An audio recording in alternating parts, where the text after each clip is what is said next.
আজকে আমি বাড়ি চলে এসেছি কারণ জিগারের বাবা চলে এসছে। আর এসে খাটুনি অনেক।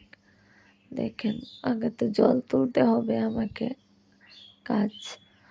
তো আসসালামু আলাইকুম ভিউয়ার্স, কেমন আছো? আশা দেশ এবং দেশের বাইরে যে যেখান থেকে আমার ভিডিও দেখছো, আশা করি আল্লাহর রহমতে সবাই ভালো আছো, সুস্থ আছো। আলহামদুলিল্লাহ, আমিও ভালো আছি। ভালো না থাকতেও বলতে হয়। আপনাদের মাঝে আবারও একটি ভিডিও নিয়ে হাজির হলাম। ইনশাল্লাহ ভালো লাগবে। আর ভালো লাগলে লাইক দিয়ে ভিডিওটি ফুল ওয়াচ করার চেষ্টা করবেন প্লিজ। আর যারা আমার চ্যানেলে আজকে নতুন, তারা লাইক দিয়ে ভিডিওটি দেখার চেষ্টা করুন। ভিডিওর কোথাও কোনো অংশ যদি একটু লেগে যায় তো সাবস্ক্রাইব করে আমার পাশেই থেকে যেতে পারো। আর যারা এই কাজ অলরেডি করে দিয়েছো, তাদেরকে অসংখ্য অসংখ্য ধন্যবাদ। তো এই যে জল তুলছি, জল তুললে সবগুলো বাসনকে মাজতে হবে, কারণ বাসন না মাজলে রান্না বান্না খাওয়া দাওয়া হবে না। কারণ আমি তো সব কিছু মেজে গেছি, তাও আমার অভ্যাস। আর বাড়িতে যদি না থাকি তো আমার মনে হয় যে বাড়ি বেশি নোংরা হয়ে যায়। আমার ঘরে ঝুল অনেক হয়ে গেছে। আজকে সারাদিন অনেক পরিশ্রম করেছি, আপনাদের সঙ্গে শেয়ার করিনি, কারণ ক্যামেরা নিয়ে অত মানে করতে ইচ্ছে করছিল না। তাই তো কি বলবো, অনেক ঝুল আর এত বাড়ি নোংরা। ঘরটাকে 2 বার মুছেছি, তারপরে আমার মনে হয় চিকন হয়েছে।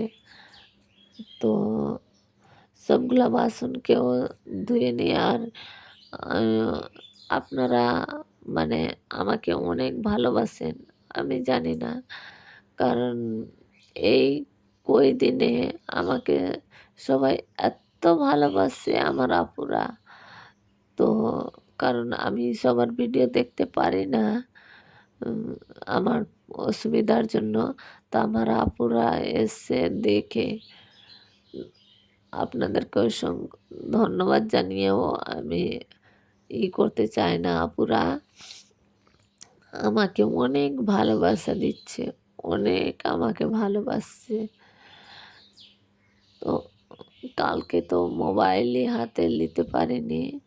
আমার ননদকেও বললাম কি ওইভাবে দেখে যাও, তো বললো কি তোর মন মানসিকতা ঠিক হবে তো তুই দেখিস।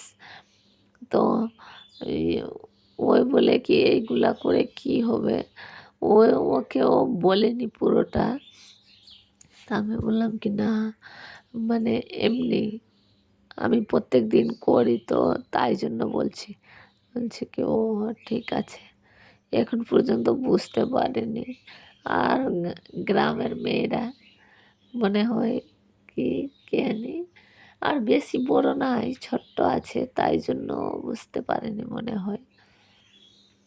তো বিছানার চাদর উঠে ভিজিয়ে দিয়েছি, কারণ ওইটা চাদরে তো অন্য চাদর বিছিয়েছিল, তো সার্ফে ডুবিয়ে দিয়েছি। আর আজকে জিগারের বাবার কাপড় এসছে, অনেকগুলো কাপড় আমাকে কাচতে হবে।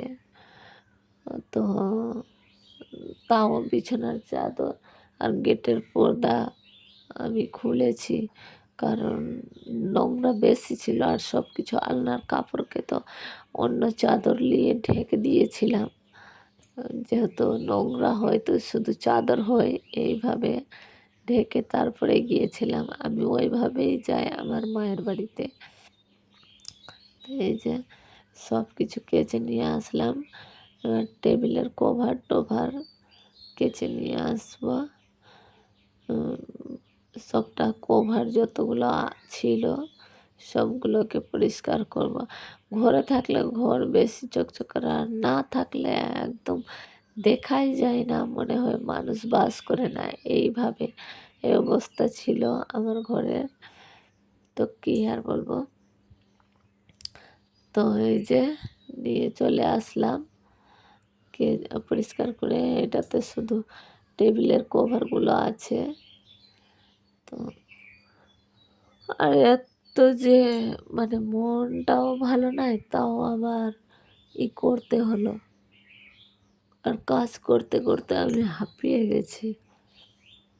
এই যে জিগারের বাবা বাজার নিয়ে আসলো, মাছ, রুই মাছ আছে ডিমবালা, আর আছে লেবু। লেবু আমার মায়ের বাড়িতে আছে। বলছে কি ওইটা লেবু থেকে বেশি রস বার হয়, ওইটা মনে হয় দেশি না, এরকম বলবে। তো মানে কিনে জিনিস খেতে বেশি টেস্ট, আর ঘরের মনে হয় টেস্ট না, এইরকমের মানে ওই এটা ভাবে।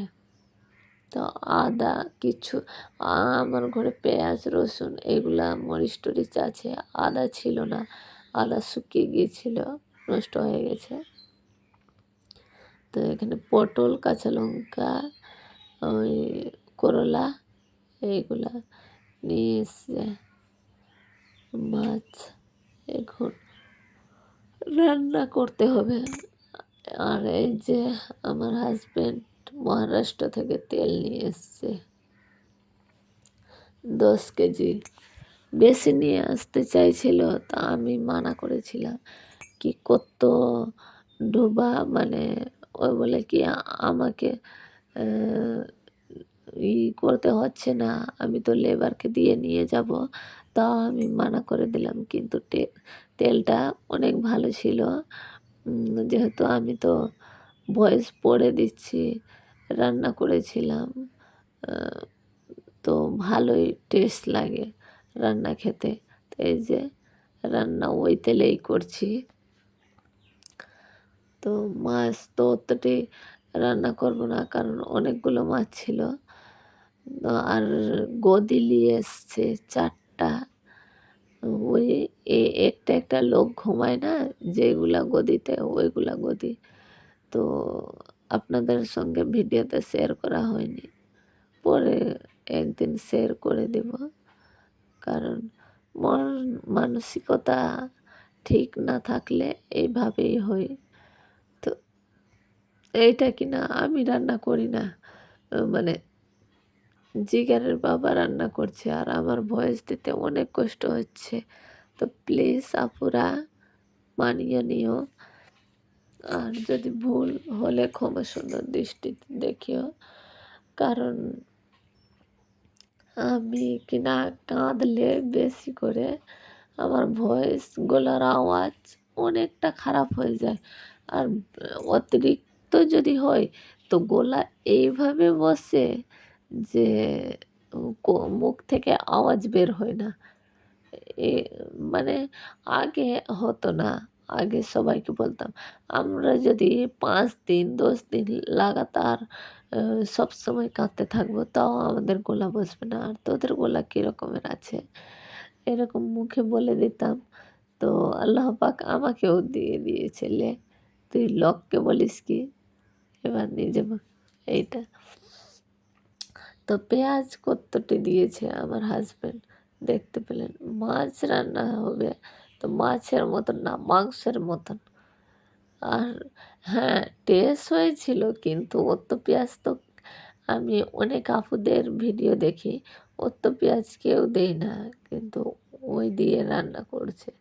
আমি এটা নাড়াচাড়াও করছে জিগারের বাবা, আমি করি নাই, কারণ আমি অনেক হাঁপিয়ে গেছি।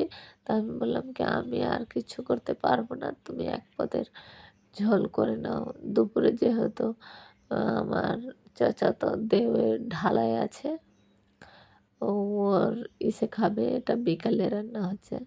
তো এটা মাথাকে মশলার মধ্যে কষিয়ে উঠিয়ে নিয়েছে। আর এটা অনেক টেস্ট হয়েছিল, ওই বলছে কি সবটাকে এইভাবে রেখে দেয়। আমি বললাম না, ঝোল দাও। এই যে জল দিয়েছে, আর মাছ কম করে। তো আমার ভিডিওর এই পর্যায়ে যারা ধৈর্য সহকারে চলে এসছেন তাদেরকে অসংখ্য অসংখ্য ধন্যবাদ। আর যদি ভিডিওর কোথাও কোনো অংশ যদি একটু ভালো লেগে যায় তো নতুনরা সাবস্ক্রাইব করে দিবেন। আর আমার ভুল হলে ক্ষমা সুন্দর দৃষ্টিতে